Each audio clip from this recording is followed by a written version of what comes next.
mga kasama natin. Joshua, Ian. Ang sarap niyan, Ira, ng mga po dyan. Excited na kami, Natigil yung laro tuloy. Oo nga eh. Pero yun, ito na nga. Since itutuloy na namin ni Broski Joshua yung pag-aaral namin ng basketball and syempre pag-usapan yung defense and offense skills. Kasama pa rin syempre si Coach Dennis Pagligaran. Meron lang tayong pahabol. Ano bang gagawin na natin? So kanina tinuro natin yung fundamental of individual defense skills.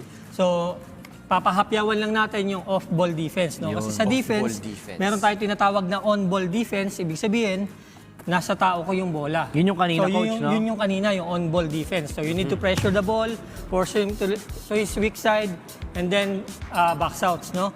So ano naman yung tinatawag na off-ball defense? So for example, si Josh naman yung tao ko, ang main purpose ng off-ball defense is to provide help doon sa on-ball defense. So for example, naiwanan siya nung dribbler, so ako yung magpo-provide ng help. No, while guarding my man. So kahit na hindi ikaw ang katapat ng may hawak ng bola, kailangan active ka pa rin na dumedepensa. So kailangan ang babantayan ng off-ball defense, yung bola, saka yung tao niya. So dalawa. So I need to create triangle position between the ball and my man. So para pag pinasa niya doon, Kasi pwede niya ipasa dito eh. so pag pinasa niya doon, so ako naman yung magiging Meron ka agad. on-ball defense.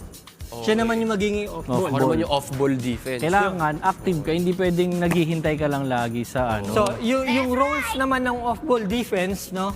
So number one, lagi dapat nandun tayo sa help side area. So, sa help side area. So there are two types of stance, no? So we have open stance, yan, between the ball and your man. And then kung non-shooter siya, nandito lang ako sa help side area. Pero kung shooter siya, I will play denial. Medyo mas malapit. I will play denial. So hindi ko na siya patatanggapin ng bola. I will force him to cut to the basket. And then, di-deny ko pa rin dito. So yun naman yung off-ball defense skills.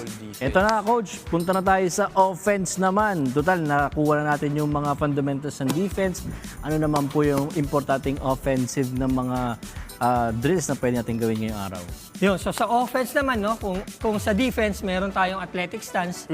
Sa offense, we do triple threat position naman. Triple threat position. So, while protecting the ball, you can read the defense and your teammates kung saan sila nakaposition. No? So, yung action sa triple threat, so you can do the jab step, you can rip the ball over to create space, you can rip under, you can pass fake, Overhead pass. Pass fake. you can shot fake and then pass, you can pass fake and then dribble. So maraming actions Triple sa threat ang tawag dito. Kaya tinawag naman siyang triple threat position. Number one, if you're open, ang rules kasi, if you're open after receiving the ball, take the shot. So yun Open yung isang threat na siguro. Yun yung isang threat. Oo. So, second threat, after receiving the ball and you're not open, you can pass the ball to your open teammates. Yan. Oo. Okay? So, the third threat, if you don't have a clear pass, you can dribble the ball and attack the basket. Yun yung tatlo. So, yun yung Kaya siya tatlo. tinawag na triple threat. Kaya siya tinawag na triple threat. So, you can Tatlong threat. shot, you can pass, and Or you can drive. dribble. Okay. So, tinuturo lang natin kung kailan dapat gamitin yung shot, yung dribble, or yung pass. Maganda siguro i-drill natin ngayon yan, Coach. Kaming dalawa ni Ian. Para alam natin kung sa certain scenario kung kailan gagamitin mo yung, kung aling threat ba yung aling applicable. threat, Okay. For Gawin natin Ian. example, For example, defense.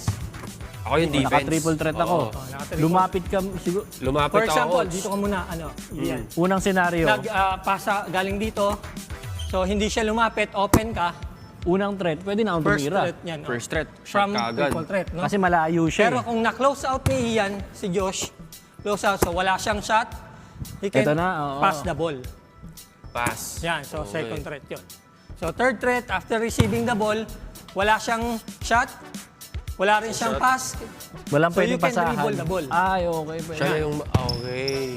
And attack So, the yun yung basket. tatlong So, kailangan... Yun yung basic naman nung offense, no? So meron din tayo tinatawag na off-ball offense. No, kasi kung nandyan kayo, so merong kakampihan dito, di ba? So I can do cuts and I can do screen. For example, naka Josh yung bola. Totoo. Ikaw yung defender. Defender. So wala siyang pass. Wala din siyang dribble. So I can hindi. set screen. Ayun. Yan, and then roll to the basket. Yun.